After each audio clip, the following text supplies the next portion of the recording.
देश पंजाब दे महान पुत्र दुल्ला भट्टी दे शहीदी दिहाड़ दे मौके उत्ते मियानी साहब इकट्ठ होया, जिदे विच चौधरी इलियास घुम्मन ते मुदस्सिर इकबाल भट्ट सने पंजाबी तंजीमां दे आगुआं भरवीं रलत कीती। इस मौके उत्ते गलबात करदिआं आखिया गया कि दुल्ला भट्टी पंजाब दी ललकार दा नां है। ओह अजिही तहरीक है जिहड़ी अपने हक्कां लई हर मुहाज उत्ते डट जाण दी गल करदी है।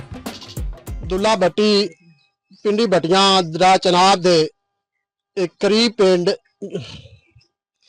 करीब पिंड बदर अली दे मुकाम ते 1547 विच पैदा होए ते आपने बड़ी शुरू तो ही बड़े बहादुर सन। आपने एक जाबर हुक्मरान के सामने अपना हक के लिए आवाज बुलंद की। गल दुल्ले भट्टी दे उस हक दी है जेड़ा ओ साडा हक है। असी सारी जिंदगी भी ला दईए ते दुल्ली भट्टी दी मां वर्गा एक और हीरो असी पैदा नहीं कर सकते। माई लद्दी ने जिस तरह ओदी ट्रेनिंग की, अज असी भी चाहते हैं कि माई लद्दी दे नाल दियां कुछ ऐसियां मावां जड़ियां अपने बच्चों दी ट्रेनिंग करन कि वो अपने हक वास्ते किवें लड़ सकते ने। अपना हक ते घर विच ते सब नूं मां प्यो कोलों भी लभ जांदा, रिश्तेदारां कोलों भी लभ जांदा। असी अपने दादा दादी नाना नानी कोलों खो खा के सारा कुछ ले भी लैने आ, लेकिन साडा असल हक ते साडे उस मुआशरे दा हक है जिहदे विच असीं जिउंदे आ। दुल्ले भट्टी नूं पंजाब दा हीरो आखदिआं मुख परौणिਆਂ आखिया कि अजोके वेले विच सानू दुल्ले भट्टी दी सोच नूं रहनुमा करके पंजाब ते पंजाबी दी गल करनी चाहिदी है। दुल्ला भट्टी पंजाब दी अणख दा सूरमा, पंजाब दी अणख दा सिंबल है। दुल्ला भट्टी ओ सूरमा है जिस बंदे ने किसी भी मजहब या फिरके या किसी भी चीज तो बालातर होके ये सारा काम जरा है उन्हें इत्थों दी लोकाई वास्ते, इत्थों दे किसानों वास्ते, उन्हां दी भलाई वास्ते कीता।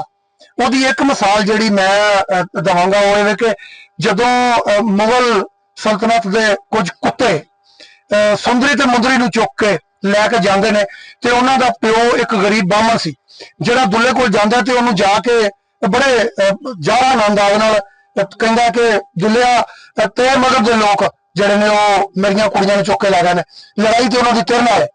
लेकिन दुल्ला भट्टी जी उहनूं कहंदे ने कि तू इत्थे ही खड़ाओ, तू घर नहीं जाना उन्नी देर तक जिन्नी देर तक मैं वापस नहीं आऊंगा।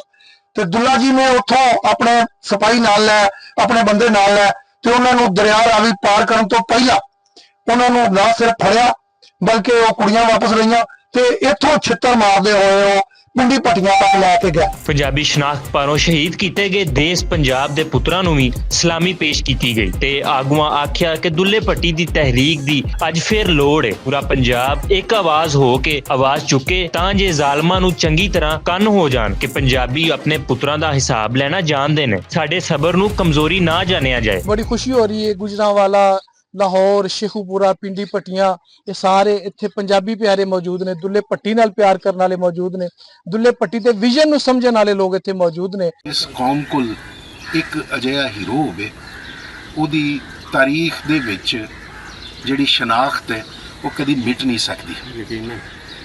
दुल्ले भट्टी ने जिस तरह मुगल साम्राज के खिलाफ किसानी तहरीक नूं लीड किया, जिवें आवाज़ चुकी, ओदी धमक अजोके वेले च भी सुनाई देती है। दुल्ले भट्टी दी पैदाइश दा समा वेखो किस तरह दा है कि चनाब दरिया है ते कल्ली माई ते नाल एक मलाह है ते वक्त आ जांदा है और बच्चा पैदा हुंदा है ते मलाह जेड़ा बड़ा हैरान आंदा जी माई जी कोई गुड़ती लई कोई गुड़ छुड़ रखिया जे कोल, ओने ओदे प्यो दी तलवार सान लगी, ओने दरिया दे पानी दे विच डोबी ते जेड़े तुबके पानी ते गिरदे सन ना पे ओदे नाल ओने ओनू गुड़ती दित्ती। ऐ वे अंदाज साडियां पंजाबी मावां दा कि पंजाबी मावां अपने शेर दलेर पुत्रां नूं इंज तैयार करदियां ने।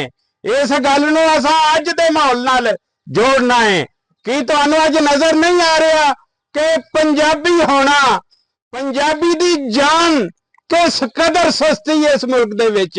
खास तौर ते वो सूबे बलोचिस्तान हो गया, भावें ओ KPK हो गया, भावें सिंध दे भी कई हालात इस तरह दे ही हुंदे ने, लेकिन खसूसन असीं बलोचिस्तान दे उन्हां दहशतगर्दां नूं खबरदार करना चाहते हैं ਕਿ ਦੁੱਲੇ ਪੱਟੀ ਦੇ ਵਾਰਿਸ ਹੁਣ ਜਾਗ ਚੁੱਕੇ ਨੇ।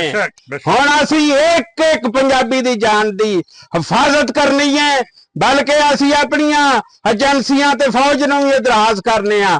ਕੋਈ ਇੱਕ ਪੰਜਾਬੀ ਵੀ ਬਲੋਚਿਸਤਾਨ ਸਿੰਧ ਤੇ KPK ਵਿੱਚੋਂ ਬਾਹਰ ਨਾ ਨਿਕਲੇ। ਦੁੱਲਾ ਭੱਟੀ ਦੇ ਅਫਕਾਰ ਨੂੰ ਅੱਗੇ ਲੈ ਕੇ ਤੁਰ ਰਹੇ ਹਾਂ ਤੇ ਅਸੀਂ ਸਮਝਦੇ ਹਾਂ ਕਿ ਦੁੱਲਾ ਭੱਟੀ ਨੇ ਪੰਜਾਬੀ ਅਣਖ ਵਾਸਤੇ, ਪੰਜਾਬੀ ਗੈਰਤ ਵਾਸਤੇ, ਪੰਜਾਬੀ ਰਹਿਤਲ ਵਾਸਤੇ ਆਪਣਾ ਉਹ ਕੰਮ ਕੀਤਾ ਜਿਹੜਾ ਤਾਰੀਖ ਯਾਦ ਰੱਖਿਆ ਜਾਏਗਾ।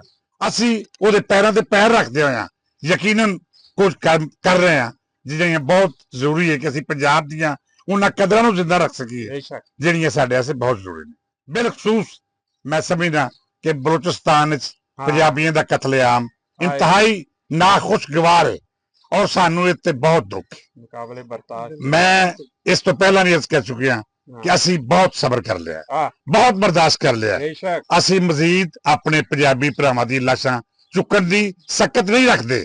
ਲਿਹਾਜ਼ਾ ਗਵਰਨਮੈਂਟ ਨੂੰ ਵੀ ਚਾਹੀਦਾ ਹੈ, ਸਰਕਾਰਾਂ ਦਰਬਾਰਾਂ ਨੂੰ ਵੀ ਚਾਹੀਦਾ ਹੈ ਕੋਈ ਇਸ ਕਤਲੇਆਮ ਦਾ ਤਦਾਰਕ ਕਰਨ, ਉਹਨਾਂ ਮੁਹਰਕਾਤ ਨੂੰ ਵੇਖਣ ਜਿਨ ਮੁਹਰਕਾਤ ਦੀ ਬੁਨਿਆਦ ਤੇ ਇਹ ਬਿਲਕੁਲ ਘਟੀਆ ਅਮਲ ਜਾਰੀ ਹੈ। ਦੁੱਲੇ ਪੱਟੀ ਦੇ ਸ਼ਹੀਦੀ ਦਿਹਾੜ ਉੱਤੇ ਪੰਜਾਬੀ ਤਨਜ਼ੀਮਾਂ ਭਰਵੀ ਰਲਤ ਕਰਕੇ ਸਾਬਤ ਕੀਤਾ ਹੈ ਕਿ ਉਹ ਆਪਣੇ ਹੀਰੋਜ਼ ਨੂੰ ਆਪਣੀ ਪੱਗ ਦਾ ਸ਼ਿਮਲਾ ਮੰਨਦੇ ਨੇ। ਪੂਰੇ ਪੰਜਾਬੀਆਂ ਦੀ ਸਾਂਝੀ ਸਲਾਮੀ ਸਾਡੇ ਸੂਰਮੇ ਦੁੱਲਾ ਭੱਟੀ ਨੂੰ।